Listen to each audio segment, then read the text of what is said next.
l'Aljama. Llocs i llegendes de Castelló.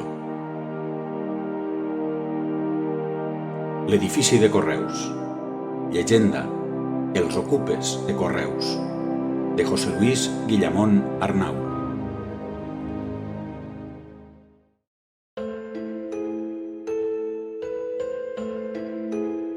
Es van reunir a la porticada de l'Ajuntament, en una plaça major buida a les 4 de la matinada.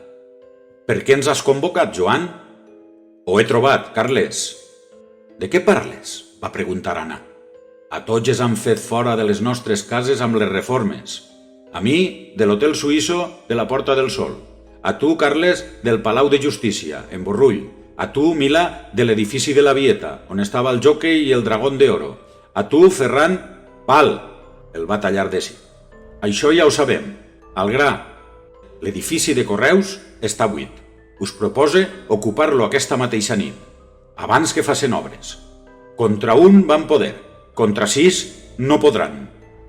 «M'agrada», Carles somreïa. Tots van assentir i cridar: «Correus, Castelló! Ocupació!» Lluïsa contemplava el vell edifici de Correus admirada, elegant en el seu estil neomudèjar, amb pedres tallades i cara vista, ceràmica i esveltes obertures, 4 cantonades arredonides, 4 portes, 6 torrasses. La seva simetria era hipnòtica.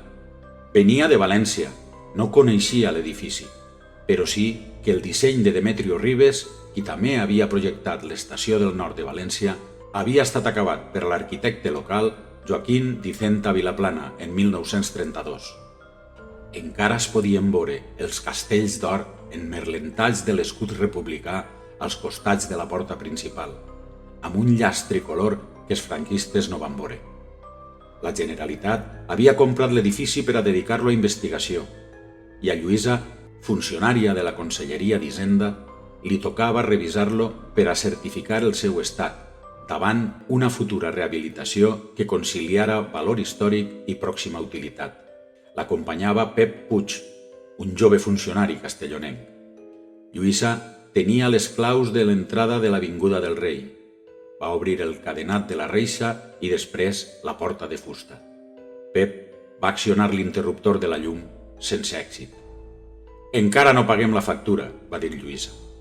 Quan Pep va encendre la llanterna del mòbil, van escoltar un enorme esclafit a l'interior.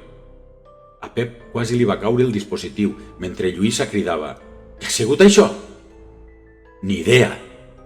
De sobte, Pep es va llançar sobre Lluïsa i van caure els dos a terra. «Què fas? Algú m'ha espentat! Ací no hi ha ningú!» «De veritat», va dir incorporant-se, «no ho entenc. M'acabes de pessigar el cul!» Pep va encendre de nou la seva llinterna. Estava a 3 metres de distància. «No sóc jo?» Lluïsa es va espantar. «Què passa ací? Telefona a la policia i isquem a esperar-los». «A l'ordre, senyora. Agents Hernández i Fernández». Els policies locals eren jovens, alts i forts. «Ací dins n'hi ha algú». «Senyora, l'edifici està buit», va dir Hernández, el policia ros. «I tancat?» va rematar Fernández, el policia moreno. «Ja, passem, doncs».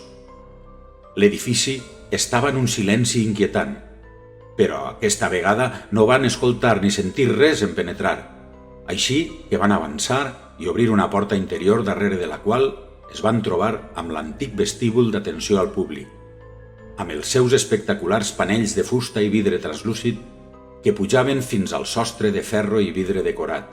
Van caminar amb la mirada fixa en aquella coberta des de la qual plovia una llum càlida. De cop es va sentir un alarit horripilant. Lluïsa i Pep van pegar un bot i els policies van traure instintivament les seues pistoles. «Qui hi ha ahí?», va cridar el ros. «Policia! Entregueu-vos!», va rugir el moreno. Silenci. El ros va sentir que algú arrapava la fusta darrere d'un taulell. Es va acostar i en traure el cap li va saltar a la cara una calavera d'ulls rojos. El policia va botar cap enrere tractant de disparar, però se li va encasquetar l'arma. El seu company va acudir corrents, però no va trobar ningú. darrere del taulell. Mentrestant, Lluïsa es va espantar al veure que darrere de Pep s'alçava una forma humana, fantasmagòrica, que s'acostava al coll del jove amb una boca oberta gegantina. Lluïsa va cridar assenyalant-la, i Pep, quan es va donar la volta, quasi li dona una síncope. No necessitaren més per a començar a córrer de nou cap al carrer.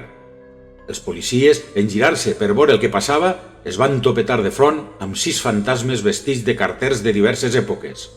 Un d'ells, la calavera. Tampoc van necessitar més per a eixir disparats de l'edifici encantat. Quan van sentir tancar-se la porta, els 6 fantasmes van començar a riure. Quina bona idea! Carles estava entusiasmat.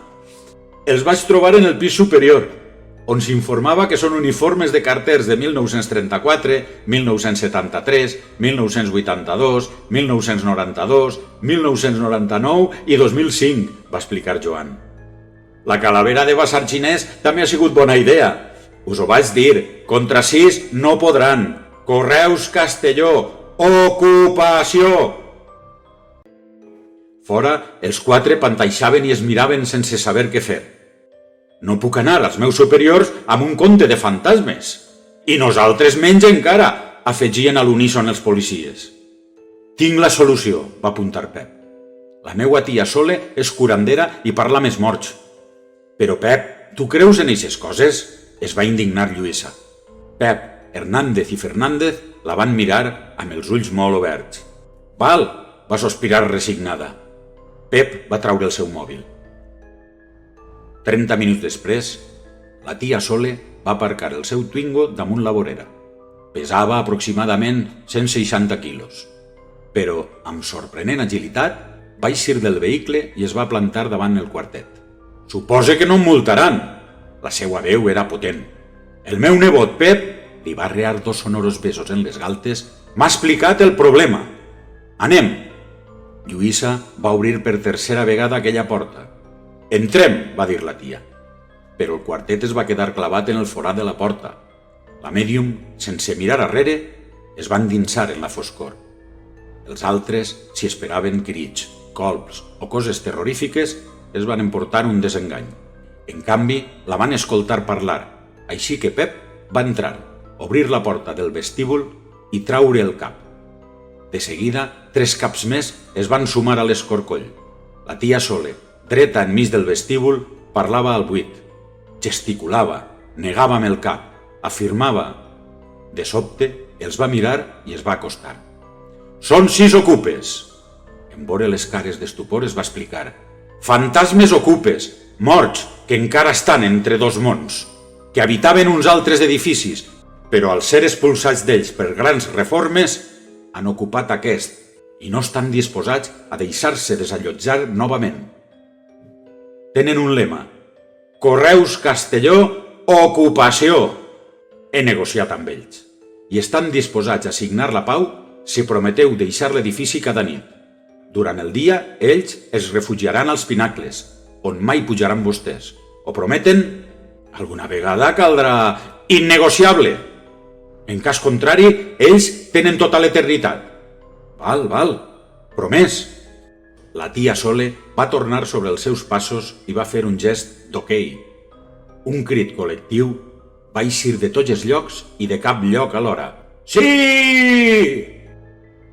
Així doncs, en cadascú dels 6 pinacles de l'antic edifici de Correus, de dia us vigila un fantasma ocupa, mentre a la nit vaguen per l'interior.